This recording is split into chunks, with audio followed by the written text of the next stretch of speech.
ശ്രീമതി വേണു, ഈ വരുന്നവരുടെ പശ്ചാത്തലം കൃത്യമായി തന്നെ രാഷ്ട്രീയ നേതാക്കൾക്ക് അറിയാം. അവരെവിടെ നിന്നാണ് വരുന്നത്, എത്ര കേസുകളിൽ പ്രതിയാണ് എന്നുള്ളതൊക്കെ ഇതറിഞ്ഞുകൊണ്ട് തന്നെ ഇത്തരത്തിലുള്ള ഒരു നീക്കത്തിലേക്ക് അവിടുത്തെ ജില്ലാ സെക്രട്ടറിയും ഒരു മന്ത്രിയുടെ സാന്നിധ്യത്തിൻ്റെ ഒക്കെ പശ്ചാത്തലത്തിൽ സ്വീകരിക്കണമെങ്കിൽ അത് നേരത്തെ പറഞ്ഞതുപോലെ പൊതുജനങ്ങളോട് കാണിക്കുന്ന വെല്ലുവിളി തന്നെയല്ലേ? കാരണം ഇപ്പോൾ സ്വർണ്ണക്കടത്ത് കേസായാലും ലഹരിക്കടത്ത് കേസായാലും ഒക്കെ പാർട്ടി മെമ്പേഴ്സ് ഉള്ള ഒരു സമയമാണ്.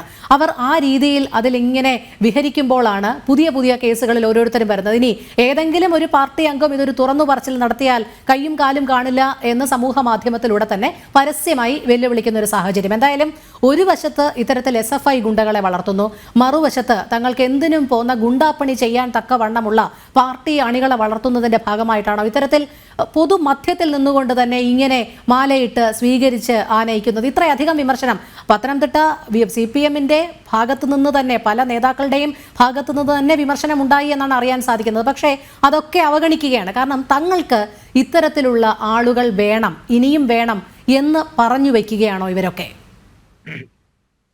രോഹിണി, ഇന്ന് ബഹുമാന്യായ മന്ത്രി, ആഭ്യന്തര വകുപ്പ് മന്ത്രി ശ്രീമതി വീണ ജോർജ് മുദ്രാവാക്യം വിളിക്കുന്ന കണ്ടപ്പോൾ എനിക്ക് കൗതുകം തോന്നി. കാരണം ജീവിതത്തിൽ ഇന്ന് വരെ ഇൻകുലാബ് സിന്ദാബാദ് എന്നോ CPM സിന്ദാബാദ് എന്നോ ഒരു മുദ്രാവാക്യം വിളിക്കാതെ അവർക്ക് MLA ആകാൻ പറ്റി, മന്ത്രിയാകാൻ പറ്റി.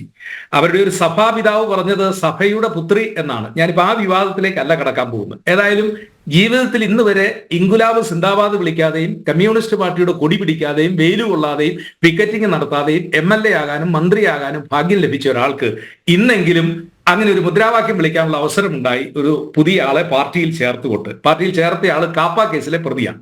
തൊട്ടപ്പുറത്താണ് തിരുവല്ലയിൽ കഴിഞ്ഞതിന്റെ മുമ്പിലത്തെ ഒരു ജയരാജും ഒക്കെ നമ്മളെല്ലാം കേട്ടതാണ്. ഒരാഴ്ചയായുള്ളൂ ഒരാളെ പാർട്ടിയിൽ തിരിച്ചെടുത്തു. എന്താ തിരിച്ചെടുത്ത ആൾ പാർട്ടിയിൽ ചെയ്ത കുറ്റമെന്നറിയോ? തന്റെ വനിതാ സഹപ്രവർത്തകയെ അവരുടെ നഗ്നചിത്രം എടുത്ത് അവരെ ലൈംഗികമായി ചൂഷണം ചെയ്ത് അതിനുശേഷം അവരെ ഉപദ്രവിക്കാവുന്ന രീതിയിൽ ശാരീരികമായിട്ടുള്ള എല്ലാ ഉപദ്രവങ്ങളും നടത്തി അവർ പരാതി കൊടുത്ത് അതിന്റെ പേരിലാണ് ഒരു സഖാവിനെ പാർട്ടിയിൽ നിന്ന് പുറത്താക്കിയത്. ആ സഖാവിനെ പാർട്ടിയിലേക്ക് തിരിച്ചെടുത്തിരിക്കുക. അപ്പൊ ഇവർക്ക് വേണ്ടത് കാപ്പ കേസിലെ പ്രതികള്, സ്ത്രീകളെ അപമാനിച്ച കേസിലെ പ്രതികള്, അവരെ എല്ലാം ഇവർ പാർട്ടിയിലേക്ക് തിരിച്ചെടുക്കുകയും അവർക്ക് വേണ്ട സംരക്ഷണങ്ങൾ എല്ലാം കൊടുക്കുകയും ചെയ്യും. ഇവിടെ എന്റെ ബഹുമാനായ ജയരാജ് സാർ, അദ്ദേഹം ഡോക്ടറേറ്റോടെ ഉള്ള ആളാണ്. അദ്ദേഹം തിരുവനന്തപുരം യൂണിവേഴ്സിറ്റി കോളേജിനെ കുറിച്ചൊക്കെ പറയുന്നത് കേട്ട് കഴിഞ്ഞാൽ, സാർ ആ കോളേജിൽ നിന്ന് എത്രയോ വിദ്യാർത്ഥികൾ SFIക്കാരന്റെ തല്ലുകൊണ്ട് അവൻ പഠിക്കാൻ കഴിയാതെ, ഒരു വനിതാ വിദ്യാർത്ഥി കോവളത്തുനിന്നുള്ളത് ആ കോളേജിൽ പഠിക്കാൻ പറ്റാതെ അവർ കേരളത്തിലെ ഒരു മാധ്യമത്തിന്റെ മുമ്പാകെ വന്ന് പൊട്ടിക്കരഞ്ഞതൊക്കെ ഈ അടുത്ത കാലത്താണ്. ഒരു സഹപ്രവർത്തകന്റെ നെഞ്ചത്ത് SFIക്കാരൻ കടാര കുത്തി ഇറക്കിയതിനു ശേഷം അവിടെ നടത്തിയ പോലീസ് റെയ്ഡിൽ യൂണിവേഴ്സിറ്റിയുടെ എഴുതാത്ത പരീക്ഷ പേപ്പറുകൾ, മാർക്ക് ലിസ്റ്റുകൾ, ഇതൊക്കെയാ SFIയുടെ ഇടിമുറിയിൽ നിന്നും പിടിച്ചെടുത്തത്. ഇപ്പോ നാക്ക് അക്രഡിറ്റേഷൻ 2ഓ 3ഓ ഒക്കെ ആയിക്കൊള്ളട്ടെ സാർ, യൂണിവേഴ്സിറ്റി കോളേജിന് SFI ഒരു ഇരുണ്ട ചരിത്രം എഴുതിയിരിക്കുന്നു. ആ ചരിത്രം ഇപ്പോഴും നിൽക്കുക. കാര്യവട്ടം കോളേജിലൊക്കെ SFIയുടെ പേരിൽ നടക്കുന്ന ഈ അക്രമവും മർദ്ദനവും ഒക്കെ അങ്ങേപ്പോലുള്ള ആളുകൾ ന്യായീകരിക്കുമ്പോൾ സത്യത്തിൽ സാറേ എന്താ അത്? ഞങ്ങളൊക്കെ നിർവികാരമായിട്ട് കേൾക്കുകയാണ്. പൂക്കോട്ട് വെറ്റിനറി കോളേജിലെ സിദ്ധാർത്ഥനെ, ഇപ്പോ അങ്ങയുടെ ഭാഷ്യം കേട്ട് കഴിഞ്ഞാൽ സിദ്ധാർത്ഥൻ ബെഞ്ചിൽ നിന്ന് ഉരുണ്ടു വീണ് നെഞ്ച് തറയിലിടിച്ച് മരിച്ചു എന്നുള്ള രീതിയിലാണല്ലോ ഇവിടെ ഭാഷ്യങ്ങൾ വരുന്നത്. അപ്പോ ലക്ഷണമൊത്ത ഒരു ഭീകര സംഘടനയായി SFI കേരളത്തിലെ കലാലയങ്ങളിൽ മാറിയിരിക്കുന്നു. മറ്റൊരു വിദ്യാർത്ഥി സംഘടനയെ അവർ പ്രവർത്തിക്കാൻ അനുവദിക്കില്ല. അവരെ തല്ലി ഒതുക്കും. ഇടിമുറികൾ കേരളത്തിലെ കോളേജുകളിൽ സജീവമാണ്. പക്ഷേ ആ SFIക്കെതിരെ കേരളത്തിലെ കലാലയങ്ങളിൽ വിദ്യാർത്ഥികൾ പ്രതികരിച്ചു തുടങ്ങി. പലയിടത്തും SFI കഴിഞ്ഞ തെരഞ്ഞെടുപ്പിൽ വലിയ രീതിയിൽ തോൽവി ഏറ്റുവാങ്ങിയത് ഈ വിദ്യാർത്ഥി വർഗം അവർക്കെതിരെ പ്രതികരിക്കാൻ തുടങ്ങിയ. ഇവിടെ നമ്മളെ അത്ഭുതപ്പെടുത്തുന്നത്, ഇവർക്ക് വേണ്ടി CPM-ഉം പ്രത്യേകിച്ച് CPM-ന്റെ നേതാക്കൾ മുഖ്യമന്ത്രിയും ശ്രീ AK ബാലനും ഒക്കെ അവർക്ക് വേണ്ടി നടത്തുന്ന വക്കാലത്ത് പിടുത്തവും അവരുടെ വർദ്ധമാനമാണ്. 32 SFIക്കാരൻ രക്തസാക്ഷികളായിട്ടുണ്ട്. സാർ 40 കൊല്ലം മുമ്പുള്ള ചരിത്രം പറഞ്ഞാണോ കേരളത്തിലെ കലാലയങ്ങൾ? ഞാനും നിങ്ങളും അറിയണം, കേരളത്തിലെ ബഹുഭൂരിപക്ഷം കോളേജുകളിലും സീറ്റുകൾ ഒഴിഞ്ഞു കിടക്കുന്നു. ചങ്ങനാശ്ശേരി SB പോലുള്ള പ്രമുഖ കോളേജുകളിൽ BA ലിറ്ററേച്ചറിനൊന്ന് പഠിക്കാൻ, ഞങ്ങളൊക്കെ കോളേജിൽ ചേരുന്ന കാലത്ത് BA ലിറ്ററേച്ചറിന് ഒരു സീറ്റിന് വേണ്ടി ആരുടെയൊക്കെ ശുപാർശകൾക്ക് പോകുന്ന ഒരു കാലമാണ്. 14 കോളേജുകൾ MG യൂണിവേഴ്സിറ്റിയുടെ കീഴിൽ അടച്ചുപൂട്ടലിന്റെ വക്കിൽ നിൽക്കുക. എന്താ കാരണം എന്നറിയോ?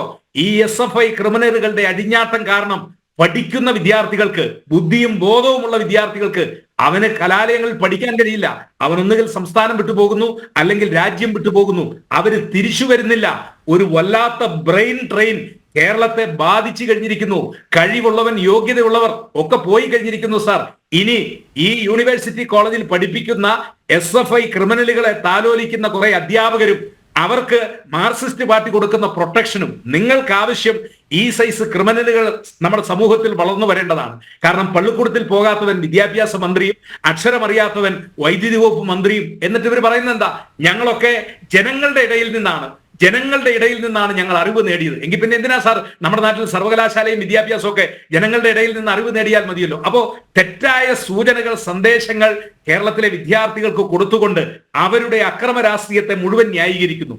മുഖ്യമന്ത്രി തന്നെ രോഹിണി, എനിക്കൊരു 2 മിനിറ്റ് കൂടെ പറയാൻ തന്നാൽ, കമ്മ്യൂണിസത്തിന്റെ ചരിത്രം അത് അക്രമത്തിന്റെ ചരിത്രമാണ്. അവർക്ക് അങ്ങനെ വളരാൻ പറ്റിയിട്ടുള്ളൂ ലോകത്തെ എല്ലാ രാഷ്ട്രങ്ങളും. ഞാൻ ലോക രാഷ്ട്രങ്ങളിലേക്ക് പോകുന്നില്ല, ഇന്ത്യയിൽ കമ്മ്യൂണിസ്റ്റ് പാർട്ടി 35 കൊല്ലം ഭരിച്ച ബംഗാളിൽ അവരുടെ ഭരണം പോയതിനു ശേഷം ഒരു പത്രം നടത്തിയ അന്വേഷണത്തിൽ 27,000 ആളുകളെ കണ്ടെത്താനുണ്ട്.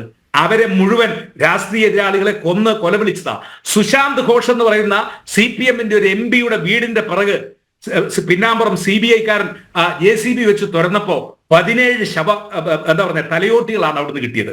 CPI പാർട്ടി പിളർന്ന് പഴയ കൽക്കത്ത തീസീസ് ഒക്കെ നിൽക്കട്ടെ, നയനാര് തന്നെ അദ്ദേഹത്തിന്റെ പ്രസംഗത്തിലാണോ അല്ലെങ്കിൽ അദ്ദേഹത്തിന്റെ ജീവചരിത്രത്തിലാണോ ഒരിക്കൽ പറഞ്ഞൊരു കാര്യമുണ്ട്: ഞങ്ങൾ കോഴിപ്പുറത്ത് മാധവ മേനോനെയും കേളപ്പജിയെയും കൊല്ലാൻ പ്ലാനിട്ടവരാ. എന്തോ കാരണത്താൽ കൊല്ലൽ നടന്നില്ല. അത് കമ്മ്യൂണിസത്തിന്റെ ഒരു ചരിത്രമാണ്. ആളുകളെ കൊന്നും ആളുകളെ ഭയപ്പെടുത്തിയും രാഷ്ട്രീയ എതിരാളികളെ ഇല്ലായ്മ ചെയ്തുകൊണ്ടുമാണ് ഈ കമ്മ്യൂണിസത്തിന്റെ ചരിത്രം. ഞാൻ പറഞ്ഞു വന്നത്, മല്ലു സ്വരാജ്യം എന്ന് പറയുന്ന CPM-ന്റെ ഒരു കേന്ദ്ര കമ്മിറ്റി അംഗം MM മണിയുടെ വിഷയം ഉണ്ടായതിനു ശേഷം പറഞ്ഞൊരു കാര്യം എന്താ അറിയോ?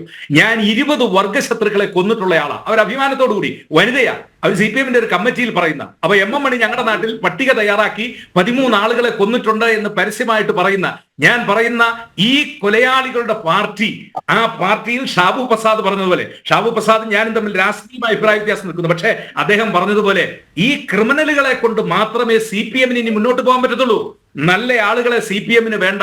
അക്രമകാരികൾ, ക്രിമിനലുകൾ, ആളുകളുടെ കയ്യും കാലും തല്ലിയൊടിക്കുന്നവൻ, ആളുകളെ ഭയപ്പെടുത്തി കൂടെ നിർത്തുന്നവർ, അവരെ ആണ് CPM-ന് വേണ്ടത്. അതുകൊണ്ട് കാപ്പ കേസിലെ പ്രതി വേണം, ബലാത്സംഗ കേസിലെ പ്രതി വേണം, ഇനി ഇതിലും മോശമായ കേസിലെ പ്രതി വേണം.